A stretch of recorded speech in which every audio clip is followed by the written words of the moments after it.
Hey everybody, Chef P here with another Tips Tuesday. Get your drink, meet me in the kitchen, let's go. Today we're going to talk about something that's very important because it's starting to get really nice outside and people are doing it more and more and more, and that's meat. Today really what I want to talk about is 3 key things when you're cooking meat, especially this time of year on your barbecue, hot heat, how to make your meat the best. There are 3 main things you can do to your meat to make it a little bit more tastier or juicier or tender, depending on what you're looking for. If you're looking for flavor, really the quickest, dirtiest thing you could do to your meat, just a little bit of salt and pepper. But as I said 2 weeks ago, the best thing you can do is take anything you're going to cook, however you're going to cook it, put it on the counter for about an hour or 2, let it warm up before you cook it. That way you get kind of the even temperature all the way through. If you salt it a little bit right beforehand, it actually makes an improvement. That's like the bare minimum you should do. If you want to do nothing, that's great. Salt and pepper, probably the best you can do. The second thing you can do, and I'm kind of going to lump a bunch of stuff in here together because it kind of all goes together, is you can brine, marinade, rub your seasonings or whatever all over your meat and cook it however you like. There's going to be a lot of people that are like, well, brining is different than marinating, is different than rubbing and all the other stuff. You're right. Each one has a good and a bad to each one of them. Brining adds a lot of moisture and flavor, potentially whatever else you add to it, to your meat. And if it's a meat that is dry to begin with, like chicken, pork, it'll help keep some of that moisture in. The issue is, because you're adding and soaking it in water, the water's going to dilute the flavor of the meat a little bit. So you're kind of adding the flavor of meat, replacing the flavor of meat with salt or whatever else you're adding to it. Pick one. Marinades, I actually like to do mine, and I do mine for a long time because marinades take a while to get into the meat. They travel about 1 millimeter a day. You're not getting to the center of a nice 8-ounce steak overnight. Not going to happen. So what I like to do is kind of combine step 3 with step 2, step 2 being the marinade, and I put it all in a vac pack and vac pack it, throw in the fridge for a week. So if you go shopping on Saturday or Sunday, you get your meats from wherever you want to get them from, take all whatever flavorings you want, a little bit of red wine and some garlic, vac pack whatever you want to cook, keep it in the fridge, and then throughout the week as you need to use it, use it. I've even brined chicken this way. Just vac packing means it stays unmessy in the fridge. And I know unmessy seems like a really bad word, but it means I don't have to clean my fridge of a whole bunch of salt water that has chicken juice in it. Just vac packing, or even just freezer bags, Ziploc freezer bags, work very well. And the third method to make your meat a little bit more tender and juicy this time of year is to tenderize it. You can either use a chemical tenderizer, usually derived from something like papaya or kiwi, ginger, pineapple.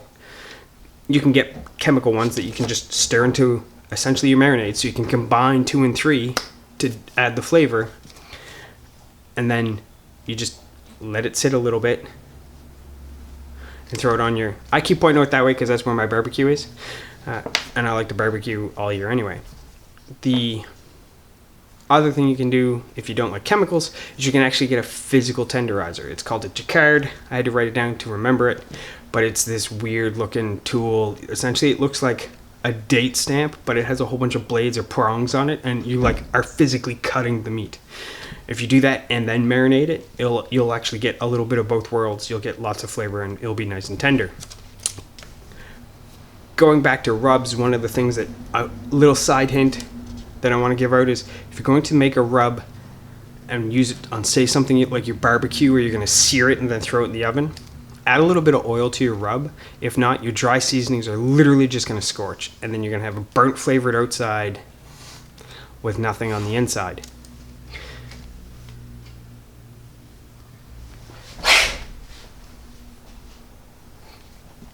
So you really want to do that. It's how you get the best of any of the meats you're going to be trying to barbecue this time of year or roast this time of year. I do a lot of barbecuing. Sorry. Chicken, sausages, steak, delicious. Pork chops. Pork chop Tuesday. So that's kind of the hints I got. Is you get you can combine all the different things and make the best. If you really wanted to, what you could do is you could get in a whole strip loin, break it down into the steaks, vac pack it in a brine, throw it in your freezer. When you pull it out, let it thaw. It's going to brine itself. Open it up, dry it off, make a nice rub, grill it, you'll be good to go. Play with whatever technique you want to try, and that'll be the best thing to do. Is really, this is the best time of year because you can barbecue 7 days a week and try all these different things. Tips Tuesday, episode 7. See you next week. Hey everybody, I'm back. This week's book, Culinary Artistry by Andrew Dornberg and Karen Page. You can see that I use this book. People ask me all the time, well, how do you know if it tastes good? Do these flavors go together? There's literally a section of the book with, hey, you're gonna make beef brisket. It goes with beets, cabbage, parsnips, pasta, potatoes, sauerkraut. Guaranteed. These are like traditional flavors that go together. Oh, you want seasoning matches made in heaven? Oh, okay. That's on page 196. You can see I use it enough that it's actually starting to come apart. It lived in a kitchen for a bit. This book is amazing. Do you have these in your cupboard but you don't know what to make? Look up one of them and you'll be able to figure out what else goes with it. One of the cool things that this book does is, I should have did a little bit of research because now I forget the word, but they call them like companion flavors. So if you have two things that don't taste together but one in the middle goes with one and goes with the other, you can actually put all three. You only need a little bit of the common one to bring all three flavors together. It's an amazing book. If you want to know how to build some flavors for dishes, this is it. I'll leave a link in the description below, and as I say, I'll leave both, one with an affiliate, one with not, helping me buy more books and stuff so that I can start cooking in here and making dishes for you. If you like the video, please like it, subscribe, pass it on to your friends. I just want to get this information out there, and especially since it's grilling season, now's the time to get this information out there. Chef P, see you next week.